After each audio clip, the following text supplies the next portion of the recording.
About a year ago, I made a video talking about what the experience of living in Indonesia is, my home country, or better called, hell. That video, inspired by Wiro's video about the Philippines, I mostly highlighted the rampant corruption and the riots that were happening at the time, alongside the other dumb stuff happening all around, while also covering what makes Indonesia good as a country. And now, about a year after that video, the situation has gotten surprisingly better, unbelievably worse.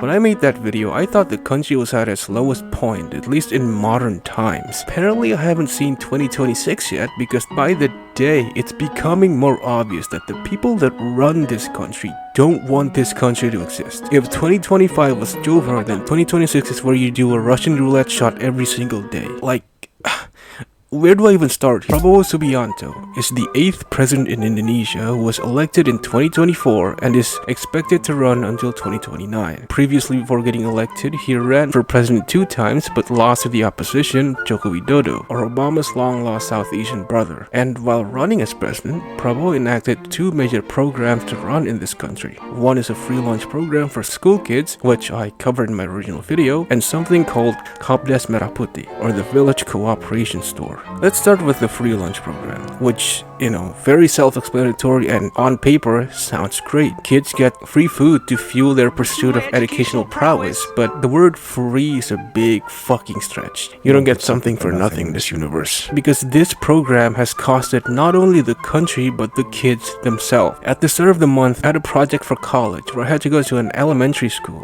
and when I was there, the free lunch was also being handed out, and it was pity food at best. It was a smidge of fries. I don't think it was even 50 grams. I think they were given a hash brown, a bit of vegetables, and some slices of orange. I know I'm a big fat fucking chud, but what was given is much less a light snack, let alone a lunch. Portion sizes aside, it's not like the food makes up for it in quality. Since 2026, there's reportedly been more than 4,000 kids poisoned by the food given in this program. And even though the food is ass and putting kids' lives in danger, every single day since around early to mid 2025, the program has reportedly spent around 1 trillion rupiah, or around $56 million, being burnt every single day.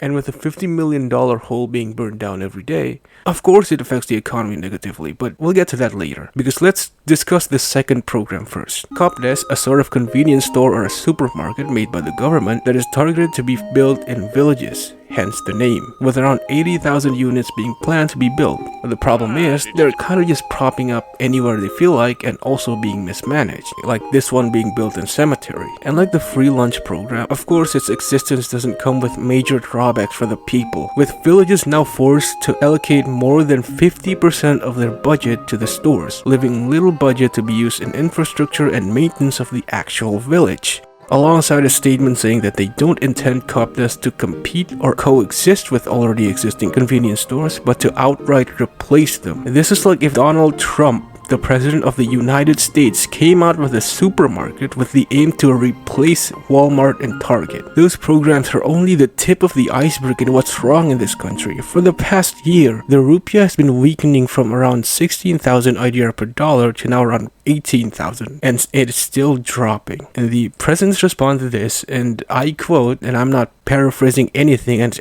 actually just roll the clip, man. Sebentar-sebentar Indonesia akan collapse, akan chaos, akan apa, ya kan? Rupiah begini, dolar begini, orang rakyat di desa nggak pakai dolar kok, ya kan? Villagers don't use dollars.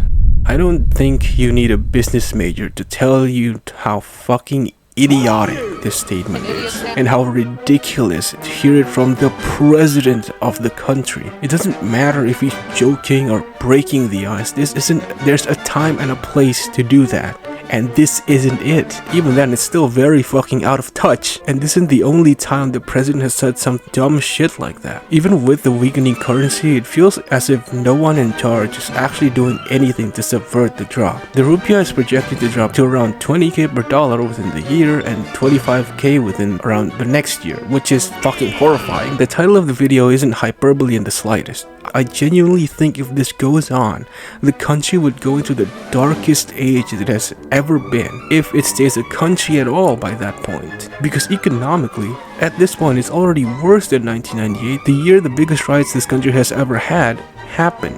And it doesn't make it better that the rampant corruption and the feeling of disinterest in taking care of this country by the officials is growing larger by the week. Since the present elections, in the 18 months of Prabowo's presidency, he has also traveled out of country a staggering 49 times, which is closely matching Jokowi across his 120 months of presidency, with the latest going to Paris with the reason the invitation was extended last year. Even now, with everything that's happening, instead of taking care of the elephant in the room, they instead rush to pass a law that makes police and military alike have more power, because we certainly need that, don't we? And with the situation worsening, I would talk about the riots, if there were any. What bedazzles me is back in October 2025, when I wrote and released that video, it was sparked because members of the parliament were getting a lot of benefits that seem artificial and all part of the ongoing corruption. And it was war left and right at the time. But now in a situation that is arguably even worse, with effects already being felt by us directly, like the gas prices rising 33% in a single day at midnight with no warning at all, our economics being in the dumps, and our currency hitting its lowest point in history, with foreign investors losing trust and interest in us as a whole, with the words "sell Indonesia" trending among them, leaving us fending for ourselves in a country with a government that runs like a money laundering scheme. Nothing.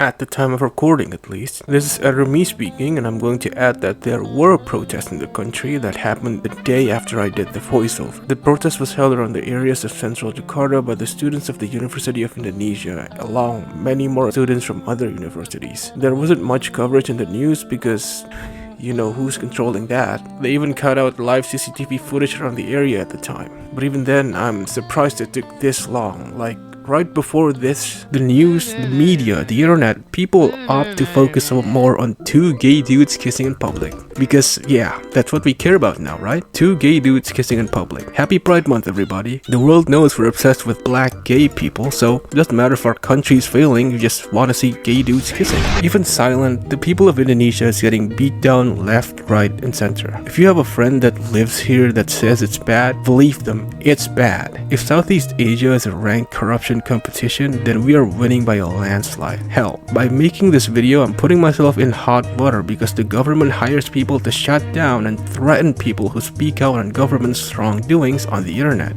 So yeah, if you don't like and subscribe, I'll be very sad. Like, the power literally went out as I'm writing this script. I think they're already on to me. The sentiment Kabur Aja Dulu that was popular last year, which I mentioned in my previous video about Indonesia, barely stands anymore because with an economy like this, people can barely live off their wages, let alone leave it. And personally, I don't know how bad it's gonna get or how confident I am about my personal well-being or the country's in the next few months of 2026. And we're supposed to survive another 3 years of this. Absolute fucking beauty.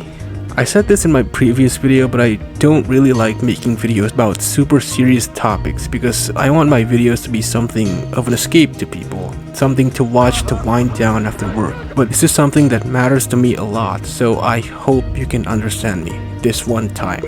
Or the second time if you count the last one. And with that, I think that would mark the end of this video. Thank you so much for watching.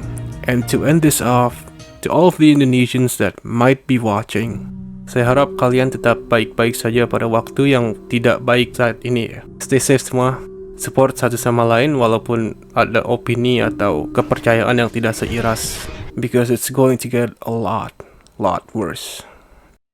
I'll see you next week.